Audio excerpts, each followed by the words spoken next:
కళ్ళ మీద పడుతుంది. రాష్ట్ర ముఖ్యమంత్రి వర్యులు మిత్రులు శ్రీ రేవంత్ రెడ్డి గారు, ఉప ముఖ్యమంత్రి బట్టి విక్రమార్క గారు, శ్రీ కృష్ణారావు గారు, అలాగే ఇతర మంత్రివర్యులు ఈరోజు నాతో పాటు పద్మ విభూషణ్ అందుకున్నట్టు యొక్క మనందరికీ ఇష్టమైన సినిమా కథానాయకుడు అయిన యొక్క చిరంజీవి గారు, అలాగే తెలంగాణ నుంచి పద్మ అవార్డులు వచ్చినట్టు మిత్రుల కాస్త ప్రశాంతంగా సమయం కూడా తక్కువ ఉంది. పద్మ అవార్డులు వచ్చినట్టు యొక్క పెద్దలు వివిధ రంగాల్లో వాళ్ళ ప్రతిభను గుర్తించి ఈరోజు పద్మ అవార్డు వాళ్ళకు వచ్చింది. నేను ముఖ్యంగా అవార్డులు సన్మానాలు అవి పెద్దగా జీవితంలో తీసుకోను కూడా. కానీ ప్రధానమంత్రి గారు ఈ పద్మ అవార్డు ఈ స్థాయిలో మీకు ఇస్తున్నామని చెప్పిన తర్వాత నేను ఆయన మీద గౌరవంతో కాదనలేకపోయాను.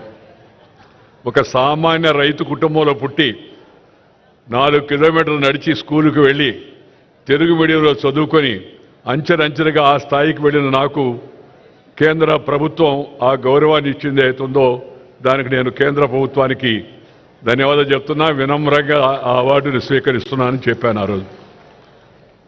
ఈరోజు రాష్ట్ర ముఖ్యమంత్రి శ్రీ రేవంత్ రెడ్డి గారిని నేను అభినందిస్తున్నాను. ఎందుకంటే ఒక మంచి ప్రతిభ ఉన్న వ్యక్తులను గుర్తించి కేంద్రం వాళ్ళకి పద్మ పురస్కారాలు ఇవ్వడం ఒక ఎత్తు అయితే,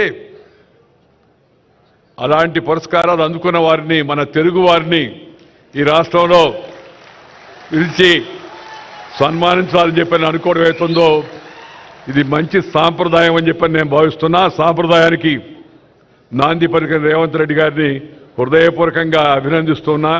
నాకన్నా చిన్నవాడు కాబట్టి ఆశీర్వదిస్తూ ఉన్నాను. శ్రీ రేవంత్ రెడ్డి నాకు చిన్నప్పటి నుంచి తెలుసు. చైతన్యశీలి, ఉత్సాహవంతుడైన యువకుడు. అలాంటి వారికి రాష్ట్ర ముఖ్యమంత్రిగా అవకాశం వచ్చింది.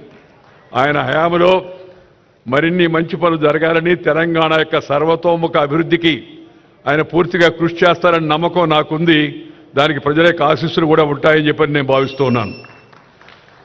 ఈరోజు ఈ పద్మ అవార్డులు ఇచ్చిన వాళ్ళని మీరు గమనించండి. మనం చిన్నప్పటి నుంచి చూస్తూ ఉన్నాం పద్మ అవార్డులు. కానీ ఇలాంటి పరిస్థితి ఇంతకుముందు పెద్దగా రాలా మనకి. పద్మ విభూషణ్ వచ్చిన వాళ్ళ గురించి నేను మాట్లాడడం లేదు. పద్మ అవార్డులు వచ్చిన వాళ్ళు ఎవరుతున్నారో వాళ్ళ గురించి. ఎందుకంటే మట్టిలో మాణిక్యాలను ఆ వాసన పట్టి గుర్తించి బయటకు తీసినట్టుగా ఈ మహానుభావులను, మహా వ్యక్తులను కేంద్ర ప్రభుత్వం నరేంద్ర మోడీ గారు వారికి గుర్తించి పద్మ అవార్డులు ఇవ్వడం ఒక కొత్త సాంప్రదాయం. ఏంటంటే రికగ్నైజింగ్ ది అన్రికగ్నైజ్డ్, గుర్తింపు పొందని యొక్క వ్యక్తులకు గుర్తింపునివ్వడం అనే కార్యక్రమం కింద ఈ మంచి సాంప్రదాయాన్ని చేపట్టారు. వారికి కూడా నేను శుభాకాంక్షలు అందజేస్తూ ఉన్నాను. నా తోటి మిత్రుడు, ప్రేమపాత్రుడు శ్రీ చిరంజీవి గారికి పద్మ విభూషణ్ లభించినందుకు నా సరసన నాకు ఎంతో సంతోషంగా ఉంది. ఎందుకంటే నేను ఎప్పుడు ఆయన నటనా సామర్థ్యాన్ని గురించి, ప్రతిభను గురించి చెప్తూ ఉంటాను. గతంలో కూడా చెప్పాను, మీ సౌకర్యార్థం మళ్ళా కూడా చెప్తూ ఉన్నాను. తెలుగు కళామ తల్లికి 2 కళ్ళు స్వర్గీయ నందమూరి తారక రామారావు గారు, అలాగే అక్కినేని నాగేశ్వరరావు గారు. తెలుగు కళామ తల్లికి 2 కళ్ళు స్వర్గీయ నందమూరి తారక రామారావు గారు, అక్కినేని నాగేశ్వరరావు గారు అయితే 3వ కన్ను శ్రీ చిరంజీవి గారని చెప్పని సందర్భంగా నేను మనం చేస్తా ఉన్నాను. ఈ విషయం నేను ఇవాళ చెప్పడం లేదు, ఆయనకు అవార్డు లభించింది కాబట్టి అని. చాలా కాలం కింద విజయవాడలో ఈ విషయాన్ని చెప్పాను. ఎందుకంటే ఆయనలో ఉన్న ప్రతిభను నేను గుర్తించాను కాబట్టి, నాకు నచ్చింది కాబట్టి, జనం మెచ్చింది కాబట్టి ఆ విషయాన్ని చెప్పడం జరిగింది. ఎందుకంటే మరి తన నటనా కౌశల్యం ద్వారా ప్రజానికాన్ని రంజింప చేయడం, దానికోసం నిరంతరం శ్రమిస్తూ ఉండడం ఒక ఎత్తు అయితే, ఆ నటనలో కొన్ని ప్రమాణాలు పాటించి అసభ్యతకు, అశ్లీలతకు, హింసకు పెద్దగా తావివ్వకుండా నటన కొనసాగించడం అవుతుందో చిన్న విషయం కాదు. ఆ విషయంలో చిరంజీవి గారిని ఇతరులు కూడా ఆదర్శంగా తీసుకోవాల్సిన అవసరం ఎంతో ఉంది. రెండవది, మన యొక్క ప్రజా జీవనంలో ఉన్న వాళ్ళందరూ భారతీయ సంస్కృతిని పాటించి share and care is the core of Indian philosophy. ఆది కాలం నుంచి, వేదకాలం నుంచి, పుణ్యకాలం నుంచి, పురాణ కాలం నుంచి మన పూర్వీకులు అనుభవించి రంగరించి మనకు మేళవించి మనకు అందించిన వారసత్వం అయితే ఉందా భారతీయత, నువ్వు పెంచుకో, ఇతరులతో పంచుకో, పెంచుకో, పంచుకో.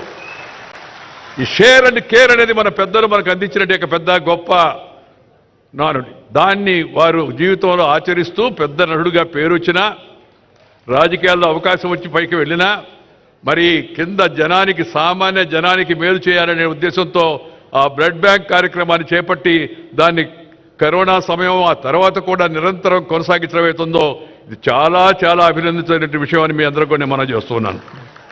అందుకని సహజంగా వారికి ఈ అవార్డు వచ్చిందని తెలిస్తే నాకు చాలా సంతోషం వేసింది. మిత్రులారా, నేను పెద్దగా ప్రసంగించాను, సమయం కూడా చాలా ఎక్కువైంది, కాలాతీతమైంది. ఒకటి ఒకటి ఒకటి ఒకటి ఒకటి ముఖ్యమంత్రి గారిని నేను అభినందించాను, ఇందాక కేంద్ర ప్రభుత్వాన్ని అభినందించాను, ఈ పద్మ అవార్డు వాడు ఇచ్చిన అందరిని అభినందించాను. జీవితంలో పట్టుదల ఉంటే, కృషి ఉంటే ప్రతి ఒక్కరు కూడా ఉన్నత శిఖరాలకు చేరుకోవచ్చు అనేది ఈ అందరి యొక్క జీవితాల గురించి మనం కొత్త యువతరం, నవతరం తెలుసుకోవాల్సిన విషయాన్ని మీ అందరికి కూడా మనం చేస్తూ ఉన్నాను. కృషి, అందువల్ల ప్రతి ఒక్కరికి జీవితంలో క్రమశిక్షణ, సమయ పాలన, మాట తప్పకుండా ఉండడం, నీతి నిజాయితీ, ఇతరులతో తనకు వచ్చిన దాన్ని పంచుకోవడం అవుతుందో అలవాటు చేసుకుంటే తప్పనిసరిగా జీవితంలో యువతరం కూడా పైకి వస్తారని చెప్పని నేను ఈ సభలో ఉన్న యువకులకే కాకుండా రాష్ట్రంలో ఉన్న యువకులందరూ కూడా నేను ఈ సందర్భంగానే మనవి చేస్తా ఉన్నాను. అలాంటి అవకాశం వస్తుందంటే ప్రయత్నం చేస్తే వస్తుంది. మనం ఇష్టపడిన పనిని కష్టపడి చేస్తే నష్టపడేది లేదు అనేది నా యొక్క భావన. ఇష్టపడిన పనిని కష్టపడి చేస్తే నష్టపడేది లేదని. ఈ వయసులో కూడా ఇలా ఉత్సాహంగా ఉండి ఇంత ఉరకరెత్తిచ్చేట్టుగా నటన చేయడం అంటే చిన్న విషయంగా, దాని వెనక ఎంత శ్రమ ఉందో, రోజు ఎంత బాధలు పడుతుంటారో, ఎంత ఇబ్బంది పడుతూ ఉంటారో నటులు మనం అర్థం చేసుకోవచ్చు. బట్ శ్రమ, ఆ శ్రమ అది ఇష్టపడిన శ్రమ. ఇష్టపడిన శ్రమని కష్టపడి చేస్తే నష్టపడేది లేదు, మంచి గుర్తింపు వస్తుందని దానికి వారి యొక్క జీవితం కూడా ఒక ఉదాహరణ చెప్పని సందర్భంగా నేను మనవి చేస్తా ఉన్నాను. ప్రజా జీవనంలో ఉన్న వ్యక్తులు కొన్ని విలువలు పాటించాలా. ఇందాక వారు చెప్పారు కదా, సాంప్రదాయాలు పాటించాలా. నేను ఈ వేదిక సందర్భంగా అందరికీ కూడా కోరేది ఏంటంటే, జీవితంలో మనకందరికీ అవకాశం రాదు, వచ్చిన అవకాశాన్ని మంచిగా ఉపయోగించి కొన్ని ప్రమాణాలు నెలకొల్పండి, కొన్ని విలువలు కాపాడండి. ఈ మధ్యకాలంలో అసెంబ్లీలలో, పార్లమెంట్లో వివిధ స్థాయిల్లో జరుగుతుంటే గలాటాలు ప్రజల్లో చాలా ఆందోళన కలిగిస్తూ ఉన్నాయి. One way it is demoralising the people. Keeping that in mind, one must correct himself and herself. ప్రతి ఒక్కరు కూడా తమ జీవితాన్ని సరిదిద్దుకునే ప్రయత్నం చేయాల్సిన అవసరం ఎంతో ఉంది. అవసరమైన వాళ్ళందరూ ప్రజాప్రతినిధులు అంటే ఆ ఎంపీలు. నేను చైర్మన్గా ఉన్న రాజ్యసభకి 5 ఏళ్ల పాటు, అంతకుముందు మంత్రిగా ఉన్నాను పార్లమెంటరీ అఫైర్స్, అలాగే ఇతర మంత్రిత్వ శాఖల్లో ఉన్నాను, చూశాను. ప్రతిపక్షంలో ఉన్నాను, అధికార పక్షంలోకి ఉన్నాను. మనము మన ప్రవర్తన జనమంతా చూస్తూ ఉంటారు, అభినందిస్తూ ఉంటారు. నాకు పాత రోజులు బాగా గుర్తు. నేను యువకుడిగా అసెంబ్లీకి వచ్చినప్పుడు నేను జైపాల్ రెడ్డి గారు మాట్లాడుతూ ఉంటే రాష్ట్రంలో ప్రతి ఒక్కరు కూడా సాయంత్రం 6 గంటల 15 నిమిషాలకి రేడియో పెట్టుకునేవాళ్ళు. అప్పుడు టీవీలు లేవు. విందాము ఏం చెప్పారు వీళ్ళని. నువ్వు కష్టపడితే, మంచిగా జనం కోసం పనిచేస్తే, నీ మంచి ప్రవర్తన బాగుంటే జనం దాన్ని ఆదరిస్తారు. అందుకు నేను సొంతంగా అనుభవం చెప్పాను. ఆ రాజకీయాన్ని ఇప్పుడు నేను ఇక్కడ చెప్పదలుచుకోలేదు. కానీ ఒక విషయం గమనించాలి. ఇప్పుడు ఇవాళ రాజకీయాల్లో ప్రమాణాలు తగ్గిపోతున్నాయి, జనానికి ఆందోళనగా ఉంది. శాసనసభలో, పార్లమెంట్లో ప్రమాణాలు తగ్గిపోతున్నాయి, ప్రజల యొక్క ప్రజా జీవనంలో ప్రమాణాలు తగ్గిపోతున్నాయి. అధికారుల స్థాయిలో, అనధికారుల స్థాయిలో ఈ ప్రమాణాలను మళ్ళా తిరిగి సరిదిద్దాల్సిన కర్తవ్యం మన అందరిపైన ఉందని చెప్పని ఈ శుభ సందర్భంగా నేను అందరికి కూడా మనవి చేస్తా ఉన్నాను.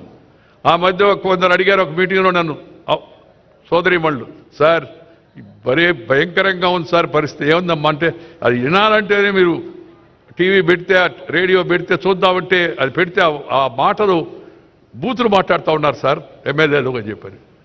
నేను చెప్పానమ్మా దానికి సమాధానం మీ చేతిలో ఉందని. మా చేతిలో ఎట్లుంటుంది సార్? వాళ్ళు జోలికిపోతే మమ్మల్ని ఏమైనా చేయరా అన్నారు. ఏం లేదమ్మా, మీ చేతిలోనే ఉంది. ఈ బూతులు మాట్లాడే వాళ్ళకి పోలింగ్ బూతులోనే సమాధానం చెప్పండి అని చెప్పాను. వాళ్ళకి ముందు అర్థం కాల, ఏంద్రా బూతులు మాట్లాడేవాడికి బూతులో సమాధానం చెప్పండి అడిగినాని.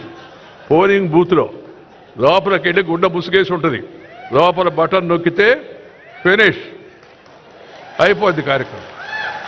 ప్రజాస్వామ్యంలో ప్రజలు రుజువర్తన లేని వారిని, నీతి నిజాయితీ లేని వారిని, ఇతర విషయాలపై ఆధారపడి జనాన్ని రెచ్చగొట్టి గెలిచే వాళ్ళని తగిన గుణపాఠం వాళ్ళకి చెప్పాల్సిన అవసరం ఉంది. సమయం ఆసన్నమైంది. ప్రజలు మంచిగా ఉండేటికి ఎన్నుకులను కానీ ఎన్నుకుంటే ప్రజలకు కూడా మంచి జరుగుతుంది. కులం పేరుతో, మతం పేరుతో, వర్గం పేరుతో, వర్ణం పేరుతో, జిల్లా పేరుతో, భాష పేరుతో జనాన్ని చీల్చే ప్రయత్నాలు చేయకూడదు. అందుకని నేను ఎప్పుడు ఒక మాట చెప్తుంటాను, ఆ మాట చెప్పి ముగిస్తాను. Character, calibre, capacity and conduct ఉన్న వ్యక్తులను ఎన్నుకోవాలా. 4 Cలు character, calibre, capacity and conduct ఉన్న వ్యక్తులను ఎన్నుకోవాలా. రాజకీయంలోనే కాదు, ఏ రంగంలోనైనా సరే అలాంటి వాళ్ళని ప్రోత్సహించాలా. కానీ కొంతమంది నాయకులు కొత్తగా కనిపెట్టారు 4 Cలు. ఆ సీలు కష్టం కదా, అందుకని దాని ప్లేస్లో కొత్త సీలు కనిపెట్టారు. ఏందయ్యా కొత్త సీల్ అంటే? Caste, community, cash, criminality. ఆ సీలు బదులు ఈ సీలు. కానీ నేను వాళ్ళకి కూడా చెప్పదలుచుకున్నది, తాత్కాలికంగా ఒకసారి ఉపయోగపడవచ్చేమో, కానీ ఎల్లకాలం అది మనం రక్షించదు. కాబట్టి అందరూ కూడా ఆ లక్షణాలను వాటిని దూరంగా పెట్టి మంచి ధనంతో మంచిగా ప్రజలకు మేలు చేసే ప్రయత్నం ప్రజాప్రతినిధులు చేయాలని సందర్భంగా మనవి చేస్తూ, ప్రతిభ ఉంటే పురస్కారం లభిస్తుంది దానంతటదే, దాని గురించి ఆలోచించాల్సిన అవసరం లేదని చెప్పని మరొకసారి చెప్తూ, తెలంగాణ ప్రభుత్వానికి నేను అభినందనలు తెలియజేస్తూ, మరి నాకు రేవంత్ రెడ్డి గారు చెప్తే నేను చెప్పానయ్యా, మామూలుగా నేను సన్మానాలు పెద్దగా అంగీకరిస్తాను, దట్టు ఈ అవార్డు ఇచ్చిన సందర్భంగా. అంటే లేదు సార్, ప్రభుత్వం తరఫున మా తెలుగువాడిగా మీకు ఈ అవార్డు వచ్చినందుకు మేము ప్రభుత్వం తరఫున సన్మానిస్తామని చెప్పారు. అందుకే నేను వెంటనే అంగీకరించాను. ఇవాళ ఈ కార్యక్రమంలో పాల్గొన్నాను. మీ అందరి యొక్క అభిమానానికి హృదయపూర్వకమైన ధన్యవాదాలు తెలియజేస్తూ మీ దగ్గర సెలవు తీసుకుని నమస్కారం. జై హింద్.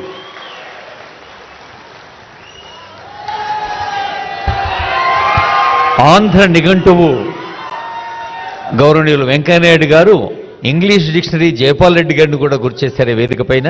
వారిరువురి ఆ కాలంలోని విలువల్ని కూడా మనకు అందజేశారు. వారికి ధన్యవాదాలతో, ప్రజాపాలనా సంకల్ప బలం, సామాన్యుల సంతృప్తే సేవా ఫలం అంటూ సాగుతోన్న గౌరవనీయ ముఖ్యమంత్రి రేవంత్ రెడ్డి